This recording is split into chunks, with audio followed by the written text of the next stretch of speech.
Windsor Eleanor Smith was not a home-wrecking whore. It's just what everyone was saying these days, including her brother. Wear it with pride, said Robbie, younger by 3.5 years physically and 2 decades emotionally.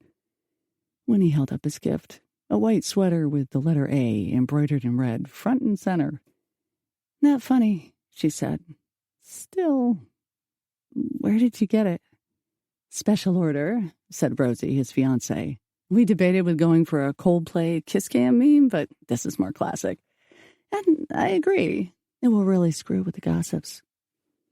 It was yet another Smith family dinner. They'd assembled at her sister Addison's house. Winnie's parents, grandpa, her 4 siblings, their partners and 3 nieces, a mob, in other words. Ostensibly, they were there to discuss Robbie and Rosie's wedding in a few months. Given recent events, however, they were also keen on showing support for Winnie, the recently crowned homewrecker, who had only wrecked 1 home, and not even on purpose. I kind of love it, she said, giving Robbie a nod of thanks. Once they had shared a bedroom. While she did not share his sense of humor, she appreciated that he'd given some thought to her dilemma. That being said, this dinner was killing her. She hated being the center of attention. Her family was way too big and growing every year. The noise was like the ocean, constant and huge. But they were hers, she supposed.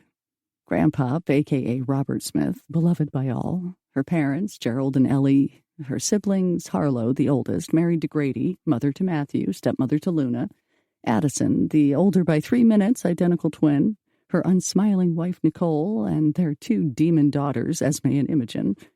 Lark, the other more perfect twin, and her new husband, Dante, also perfect. Boston firefighter, utterly gorgeous in body and spirit. And Robbie, the only boy, the scene stealer, adored, doted on, somehow engaged to Rosie, Harlow's best friend from college, and therefore older than Robbie by 10 years. They were getting married in December, and Winnie had offered to be their wedding planner. Rosie's father was an entertainment attorney in Los Angeles and had insisted on paying her a Hollywood wage. Thank God, because she'd need the money. Until this week, Winnie had owned a fairly lucrative event planning business. As of 3 days ago, it was a dumpster fire. This will pass, honey, Lark said. Someone else's crisis will come up, and people will move on. Life in a small town, you know. She reached across Dante and squeezed Winnie's hand. Thanks. She forced a smile at her sister. More wine? Asked Harlow, the other perfect sister, holding the bottle over Winnie's glass.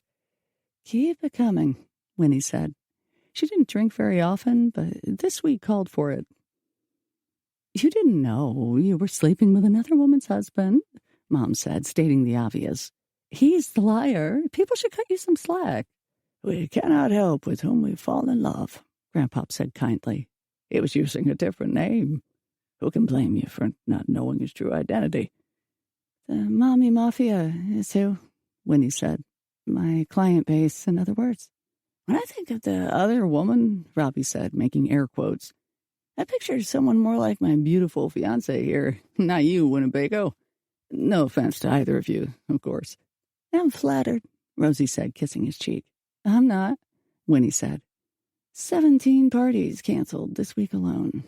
Wives, lock away your husbands because Winnie Smith is arranging your kid's first communion party, and she's an immoral slut.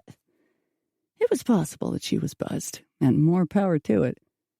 Oh, honey, don't call yourself that, Dad said. You're wonderful. The most moral person I know. Yeah, you're not quite there yet, Robbie said. You can be an aspirational slut. Don't get ahead of yourself. I had to put in years for that title. Rosie laughed and tilted her head against his shoulder.